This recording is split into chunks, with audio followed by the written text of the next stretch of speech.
46 хромосомасы бар, 23-23. Ал эми Даун синдрому бар балдарда, кишилерде 21-чи хромосомунда 3-чү хромосом жабышы болот да.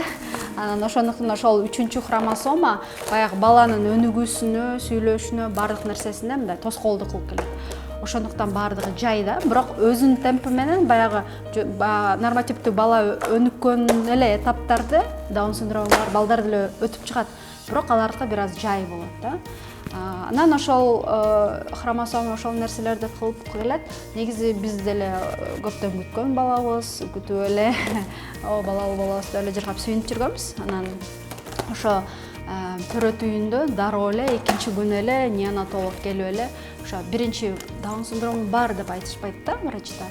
Биринчи ошого мындай шектенүү бар деп айтылат. Анан шектенүү бар деп айтканда эле аябай эле шок болуп, бардык энелер сыяктуу эле шок болуп, көпкө чейин мындай кабыл алуу процесси оор болду да.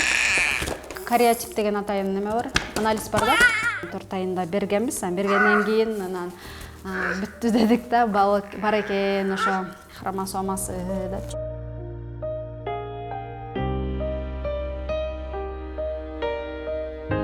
Бир жылдай ошол кабыл алуу процессинде болдук. Андан кийин кабыл алгандан кийин өзүбүзгө да көңүл буруп, өзүбүз да жашап, эгер биз жөн эле мындай кайгыга батып эле өзүбүз эле депрессия боло берсек, анда балабызга эч ким жардам берберин түшүндүк. Анткени балага ата-эне гана күйөт. Анан ошондуктан өзүбүздү колго алып, анан терапияларды баштадык. Анан негизи эмне үчүн көбүнчөсү ата-энелер депрессияга өзгөчө балдар бар болгондо депрессияга болот деп ойлойм. Анткени белгисиздик нерсе көп мындай билбеген нерседен коркосуң да. Анан мен деле баягы бала, мисалы үчүн 7 айында гана нормативдүү бала 3 айында мойнун көтөрүп мынтип калса, биздин насаланчы 7 айында мойнун көтөргөндө, анан ал убакта дагы мындай кылыктарын, өнөрлөрүн чыгарбайт да, анан билбейсиң да кичинекей кезиндечи. Андан кийин мынтип алат турбайбы? Бул эле ушундай кылат турбайбы деп, нерселердин баарын көрүп, андан кийин кадимкидей эле бала экен, бирок кичине башкача өнүгүүсү бар экен деп эле анан өнүгүүнү мындай эмне деп коелу, диагнозду кабыл алдык деп айтсак болот да. Баланын жаралышына эненин хромосомалары болгондой эле атанын хромосомалары да керек да. Андыктан бул эне күнөөлүү же ата күнөөлүү деп эч нерсени айта албайбыз. Бул нерсе болбогон нерсе. Биринчиден ар бир 1000-чи балага бир Даун синдрому бар бала дүйнөдө туш келет да. Эч ким кандайдыр бир кепилдик бере албайт. Мисалы үчүн 3-4 жолу атайында скрининг бергем, атайын УЗИ, Доплер, ошонун баарынан өткөм, бирок ал нерсе көрсөтүлгөн эмес да.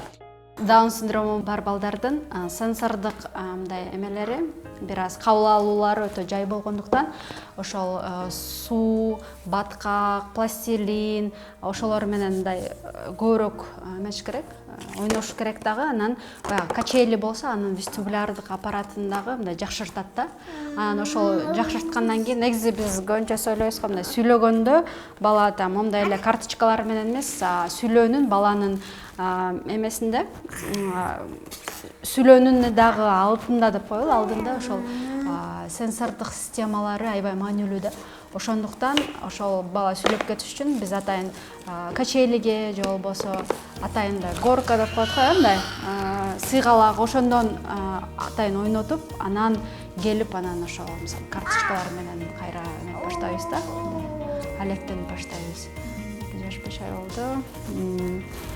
Ооба азырынча бас элек, бирок аракет кылып атат. Мисалы үчүн отуруп, басып кетиш үчүн негизи Даун синдрому бар балдардын булчуңдары аябай бош болот да.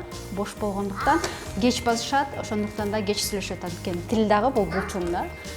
Бирок баарын түшүнөт. Көп нерсени мисалы үчүн сурасаң кыла алат. Даун синдрому, көп Даун синдрому балдардын жүрөгүндө тешиги болот да. Тешигиде же болбосо коштоп жүрүүчү дагы бир оорулары болушу мүмкүн. Бирок бизде Кудайга шүгүр, Асландын ошо жүрөгүндө тешиги жок болуп, мындай өнүгүүсү деле мындай өзүнүн темпи менен кетип атат да. мисалы көп энелер менен сүйлөшүп калам, алар болсо бала бакчага бере албай атабыз, анткени мамлекеттик бала бакча болсо так эле албайт. Ал эми частныйлардан болсо да аябай көбүрөөк издеш керек. Ошол проблема дагы аябай мындай орчундуу бир проблема да. Мектеп боюнча болсо, мектепке мисалы үчүн чет өлкөлөрдө болсо, Даун синдрому боюнча атайын программа кылышат да, өзгөчө балдардынчы. Ачык айтып, өзүмдүн социалдык тармактарымда айтып турам, анткени качанга чейин бул стереотип боло берет дейм да Кыргызстанда. Анткени Даун синдрому бар балдар, кадимки эле балдар жөн гана өнүгүүсү башкача да. Алар оорулуу эмес, ошол нерсени биз түшүнүшүбүз керек. Жөн гана өнүгүүсү башкача жана бул балдарга эгер байкасаңар, мисалы үчүн Кыргызстанда мурдагы 20-25 жаштагы Даун синдрому балдарды биз кишилерди көрбөйбүз дээрлик. Анткени адамдар ошо баягы уялып, элемне дейт деп катып көнүп калганда, эмне үчүн ошолор эгер убагында коомчулук колдоп, ата-энеси колдоп, мүмкүнчүлүк берип, ага ишенгенде, анда биз аларды көп көрмөкпүз, алар деген ар кайсы жерде иштемек, анан алар коомдун бир толук кандуу бир мүчөсү болмок да. Ошондуктан ошол нерсени эске алып, мен башынан баштап эле балам тууралуу айтып келем, бардык дароо бир жака барса дароо айтам. Даун синдрому бар, өзгөчөлүгү бар, керек болсо маалыматтарды айтып берип ушинтип бөлүшөм да. Бизди Асланчик дайыма кучактап турганда биз жолдошум экөөбүздү мынтип өптүрө берет да, мынтип өшкүлөдү. Өшүп койсок аябай жыргап калат. Анан аны эч ким үйрөткөн эмес, мен эле билбейсиң ишинде болуп калганымчы. Биз үчүн Асланчиктин ата-энеси болуу биз үчүн сыймык. Анткени бизди тандап алды деп ойлойбуз да. Анан бул өзгөчө балалуу болуу кандайдыр бир сыноо же болбосо кандайдыр бир мындай эмне деп коет, жаза деп коет го. Кээ бирлер ушундай кабыл алышат экен, андай эмес. Ар бир бала сыяктуу эле бул бала дагы Кудайдан берилген белек. Жөн гана кабыл алуу керек, жашаш керек.